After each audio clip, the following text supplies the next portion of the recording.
బాబు పుట్టివాడిని బాబు. కాళ్ళు లేక బ్రతికే వీలు లేక కటిక దరిద్రం కాల్చివేస్తున్నా ఈ జీవికి ఇంకా బ్రతకాలనే ఆశ అంతు లేకుండా బాగానే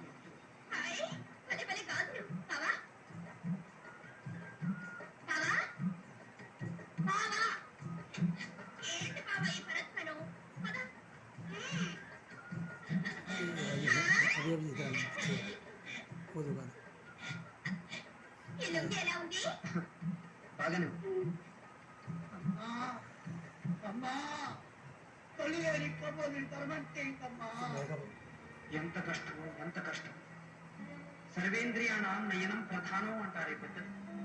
అటువంటి చూపుకు నోచుకొని ఈ చీకటి బ్రతుకెత్తుతుంది. ఈ కర్మ ఏమిటో. ఈ ఓడి ఎలా ఉంది? ఏంటి బాబా మళ్ళీ పరిచారు? కాస్తైనా సరదా లేదు, సరసం లేదు. నీకు ఇష్టం లేకపోతే నాకు వద్దు లేదు. చాలా బాగుంది, తీసుకో. ఒట్టు ఇదిగో పట్టుకో.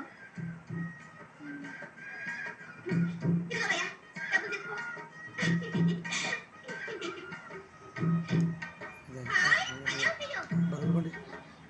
అయ్యా అయ్యా అయ్యా వాళ్ళారా చూపనండి.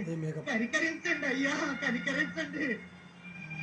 అయ్యో, వయసులో మిసమిసలాడిన దేహం పసచెట్టాక పండి ఎండబారి నెత్తులు బొత్తిగా పోయి గాలి తీసిన పిత్తిలాగా పంటి పుగుపు పోయి సొల్లు కారుతున్న నోటితో నీ బ్రతుకు తెల్లవారిందిలే అని తెలిపే తెల్లని జుట్టుతో ఇంతైనా నీకు పైచూపు లేదే, ఇక నీ బ్రతుక్కి రాదు అని కన్నెర్రతో కాలపురుషుడు వంచేసినట్లుగా వంగిన నడుముతో ఈ బడుగు జీవితాన్ని నిండుస్తున్నాడే.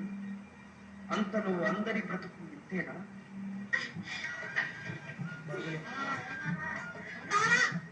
ఇవాళ నీకేదో దెయ్యం పట్టింది.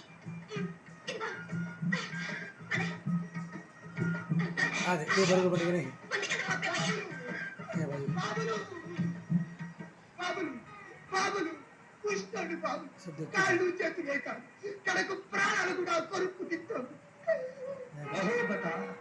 వేలు తగిన చెట్టులా ఒళ్ళంతా జల్లడి జుట్టుగా జల్లులు పడ్డాయి. నెత్తురు ముద్దలా దీని రూపం ఏదగింపుగా ఉంది. ఏమి కోరి బ్రతుకుతున్నాడు? ప్రతి ప్రాణికి ప్రాణంపై ఆశ పాసిపోతే ఎందుకో ఈ వ్యామోహం, ఎందుకు ఈ వ్యర్థ జీవితం? జన్మ దుఃఖం, జరా దుఃఖం, వ్యాధి దుఃఖం, సర్వం దుఃఖమయం.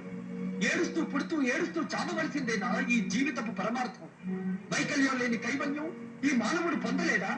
జనన మరణ దుఃఖ ప్రవాహ విముక్తి ఈ మానవునికి లేదా? రాదా? చేకూరదా?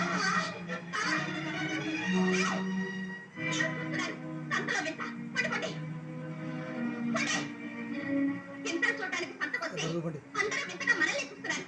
అయినా చోద్యం చాలా